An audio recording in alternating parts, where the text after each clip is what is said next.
నిజంగా sub register ఆఫీస్కి సంబంధించి ఎస్ఆర్ఓ గారికి ఒక విన్నపం. ఇలా చిన్న చిన్న యూట్యూబ్ ఛానల్ పెట్టుకున్న అచ్చడిలో కూడా మీరు రెస్పెక్ట్ ఇచ్చి మాట్లాడితే కూడా ఇలానే చేస్తూ ఉంటారు. ఆ వార్త ఏందో కూడా ఆ జీ న్యూస్ అని పెట్టుకున్న ఏదో కూడా ఏం తెలియదు. ఫస్ట్ థింగ్ మీరైతే చూడరు సార్, ఇది ఏందో ఒకసారి మీరు కూడా అర్థం చేసుకోండి. ఈ దేనికి సంబంధించి ఈ వార్త, అసలు ఇది వార్త అంటారా ఎవరైనా? అసలు ఏంటిది, అసలు ఏం మాట్లాడుతున్నాడు ఈ వ్యక్తి, ఏం మాట్లాడుతున్నాడు ఒకసారి చూద్దాం మనం ఫస్ట్. వెల్కమ్ టు జిన్స్ గ్లోబల్ గణేష్. ప్రజలారా, జయశంకర్ భూపాలపల్లిలో స్పెషల్ దందా ఏంటిదో కుట్టగా స్పెషల్ దందా నడుస్తా ఉన్నదట. స్పెషల్ దందా అసలు స్పెషల్ దందా అంటే ఏంటిదో మనకి తెలియదు. స్పెషల్ దందా ఏంది? ఏం స్పెషల్ దందా నడుతుంది? దేనికోసం స్పెషల్ దందా ఏంటిది? అసలు నువ్వు ఏంటిది? నీ ఛానల్ ఏంటిది? నువ్వే పోరు అసలు ఎవరు చెప్పింది నీకు స్పెషల్ దందా అని? ఒకటి లక్షల అమ్మాయితో పోతా ఉన్నట్టు ఒక అధికారి, బడా అధికారి. అది స్టాంప్స్ రిజిస్ట్రేషన్ శాఖలో ప్రధాన అధికారిగా ఉన్నాడట. ఆయన లేకపోతే రిజిస్ట్రేషన్ కావాడ. వాళ్ళకు వత్తాసు పలకడానికి ఒక అటెండరు, ఒక జూనియర్ అసిస్టెంట్, ఇద్దరు ఏం లేదు, అంత వీందే. వీనికి ఏదో ఆశపడే వస్తాడు ఓ పైసా తీయడానికి కోసమే. ఇలాంటి రుచన కొడుకులు బొచ్చిన మంది ఉన్నారు సార్. మీరైతే ఇలాంటి వ్యక్తులకు అవకాశం ఇవ్వకండి, అలాంటి వ్యక్తులను లోపలికి కూడా రానియకండి. సబ్ రిజిస్టర్ గారికి మరీ తెలియజేసేది ఏంటంటే, చిన్న చిన్న యూట్యూబ్ ఛానల్ పెట్టుకొని ఆడికి వచ్చి ఈ వీడియో తీసుకుంటూ బ్లాక్మెయిల్ చేసుకుంటూ ఆ పక్కపడున్న ఏదైతే దస్తావేజులు వాళ్ళకి సంబంధించి కూడా సబ్ రిజిస్టర్లో ఎలాంటి వ్యక్తులనైనా బ్లాక్మెయిల్ చేసి ఎంతో కొంత డబ్బులు వస్తాయని చెప్పేసి వాళ్ళని బ్లాక్మెయిల్ చేయడమే పనిగా పెట్టుకొని ఇలాంటి చిన్న చిన్న యూట్యూబ్ ఛానల్ పెట్టుకొని జయశంకర్ భూపాలపల్లిలో రిజిస్ట్రేషన్ దందా. వాడి బొందా, ఈ దందా లేదు ఏం లేదు, బొందే. వాడు ఏం చేయలేడు, బట్టినే ఒక చిన్న యూట్యూబ్ ఛానల్ పెట్టుకుని సబ్ రిజిస్టర్ అని బోర్డు పెట్టి సబ్ రిజిస్టర్ అని చెప్పేసి ఒక ఫోటో తీసుకొని పెడితే అది వార్త అవుతుందా సార్? ఎస్ఆర్ఓ గారు మీరైతే ఇది చూడండి. ఇదైతే నాకు తెలిసి ఇదైతే కరెక్ట్ కాదు. వాడు ఏదో తెలిసో తెలియకుండా పెట్టిండు. జర్నలిజానికి సంబంధించి జర్నలిజంలో ఇలాంటి చిల్లర నా కొడుకులు చేయడం వల్ల జర్నలిస్ట్ యొక్క ఇజ్జతి మొత్తం తీసేస్తూ ఉన్నారు. వాడు ఏం చదివిండో వానికే తెలియదు, జర్నలిజం అంటే ఏదో కూడా తెలియదు.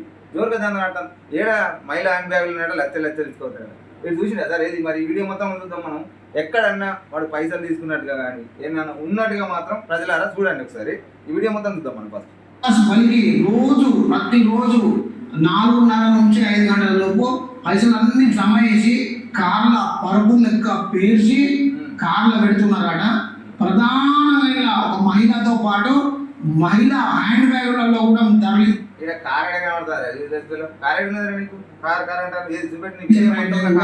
నడుస్తా ఉన్నదట. జయశంకర్ భూపాలపల్లి జిల్లా స్టాంప్స్ అండ్ రిజిస్ట్రేషన్ శాఖలో నడిచే వ్యవహార శైలి. దాని గురించి నేను చెప్తా, వీడియో కూడా చూపెడతా. అక్కడ ఏంటి, అది ఎవడు, అది ఎందుకు వచ్చిండు, అన్ని కట్టల పైసలు ఎందుకు పట్టకపోతాడు అనే దాని మీద మీకు మొత్తం చెప్తా. ఇది ఒకసారి రూషన్ ప్రయత్నం చేద్దాం. 100 కోట్ల ఆస్తులు ఇరిగేషన్ మాజీ ఏఎన్సీ మురళీధర్రావులో ఎస్ఐడి సోదాలు, అధిక మొత్తంలో అక్రమాస్తుల గుర్తింపు, హైదరాబాద్, కరీంనగర్, జహీరాబాద్ భారీగా ప్రాపర్టీస్, మోగిలాలో 1.3 ఎకరాల భూమి, జహీరాబాద్లో 2 kV సౌర విద్యుత్ ప్రాజెక్ట్ అట. వాడు చెప్పింది ఏంటిది, ఇక్కడ చూపెట్టేది ఏంటిది, దీనికన్నా సంబంధం ఉన్నదా? ప్రజలను గుర్తించండి. ఫస్ట్ ఇలాంటి యూట్యూబ్ ఛానల్ పెట్టుకొని ఎదవలు బాగా మంది తయారయ్యారు. వాడు పెట్టిన వార్త ఏంటి, మనకు చెప్పేది ఏంటిది? ఇక్కడ ఏం రాసినది, భూపాలపల్లిలో స్పెషల్ రిజిస్ట్రేషన్ దందా దూరంగా మహిళలు. ఈ వార్తకు 100 కోట్ల ఆస్తులకు సంబంధించి ఏమన్నా సంబంధం ఉన్నదా? మనం చూడొచ్చు. ఫస్ట్ ఏం మాట్లాడినా దాని గురించి మాట్లాడాలి. ఎందుకు ఏదో యూట్యూబ్ నుంచి ఏదో పైసలు వస్తాయని చెప్పేసి ఇలాంటి చిల్లర దందాలు చిల్లర అన్ని పెట్టుకొని చిల్లర కానీ ఎక్కడ ఎందుకు చేస్తున్నారు? ఈ యూట్యూబ్ ఛానల్ ఎందుకు? 11 ఎకరాల వ్యవసాయ భూములట. దీన్ని ఎవడు ఇరిగేషన్ మాజీ ఏఎన్సీ మురళీధర్రావుని అరెస్ట్ చేస్తే జ్యుడిషియల్ రిమాండ్కు పంపించారట. అసలు ఏంటిది అంటే, ఇరిగేషన్ మాజీ ఏఎన్సీ వీనికి ఏదో ఆశపడతా ఉన్నాడు. ఫస్ట్ మనకి ఏం అర్థమవుతుంది అలా పెట్టిన దానికి అయితే ఏమైనా అర్థం ఉన్నదా?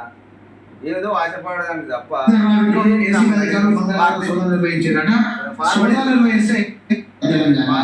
వీని దగ్గర 100 ప్రాజెక్టులలో మా సర్వేలో తెలిసింది. ఏంటి మీ సర్వే? పైసలు దొబ్బే సర్వే. సర్వే లేదేంటి, అక్కడ ఉన్నోళ్ళు ఏంది ఆ వార్తకు సంబంధించి ఆ బ్యాగులో ఉన్నటువంటి డాక్యుమెంట్లు అంట. అసలు విషయం వీనికి తెలియదు. వీడు ఎవడో కూడా తెలియదు. జీనియస్ ఎక్కడ జీనియస్ ఎవడా పెట్టింది జీనియస్ అని?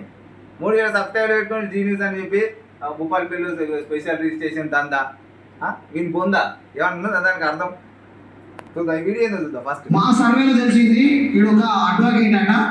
అడ్వకేటే డైరెక్ట్ దీంట్లో వత్తాసు పంపుతాడు. దేనికి? దీంట్లో ఇంకొక ఇద్దరు ఉన్నారు. ఒకరు జూనియర్ అసిస్టెంట్ స్థాయి క్యాండిడేట్ ఉన్నాడు, ఇంకొకరు అటెండర్ ఉన్నారట. ప్రధానంగా ఆ మహిళల హ్యాండ్ బ్యాగులు కొని అందులో పెట్టి మహిళలతో పంపిస్తున్నారట. మహిళల హ్యాండ్ బ్యాగ్ వచ్చేది కదా ముఖం రాని ముఖం. ఫస్ట్ నీ నెంబర్ పెట్టరా యూజ్లెస్ ఫెలో. అది ఏమైనా అర్థం ఉన్నా మారితేనా? ఆడేదో ఫోటో ఎవడో అక్కడే దూరంగా ఉండి వీడియో తీసి సబ్ రిజిస్టర్ కార్యాలయంలో ఏమిటైనా డాక్యుమెంట్లు తప్ప డాక్యుమెంట్లు పట్టుకుపోతాడా వాడు, లేకపోతే నీ ఆస్తులు పట్టుకుపోతాడా? నువ్వే పెద్ద రుచానా కొడుకు వాట. ఆడికి వచ్చాట ఈ వెదగాడు. ఆడికి వచ్చి ఆ పక్క పంట ఉన్న వాళ్ళతోటి మాట్లాడి ఫ్రీగా రిజిస్ట్రేషన్ చేయించుకోవాలని చెప్పేసి సబ్ రిజిస్టర్ని బెదిరిస్తున్నాడు. ఏమిటికి ఇదంతా అచ్చిరాని అని?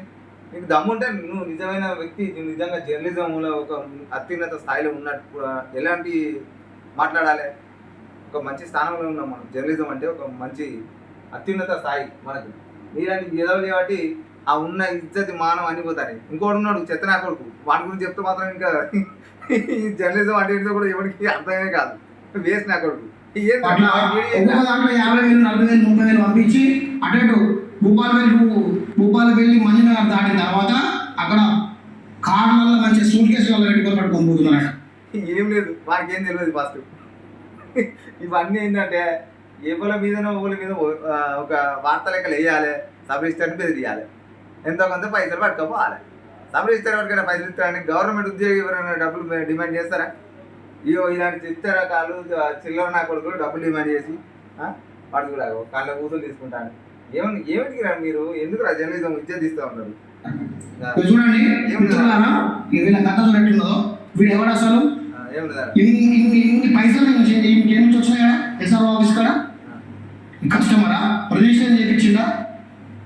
ఏ నుంచి వచ్చినాయి ఇన్ని కట్టలు? ఇక్కడ నుంచి వస్తున్నాయి రిజిస్ట్రేషన్ శాఖలో. రోజు 5 గంటల రూపంలో రోజు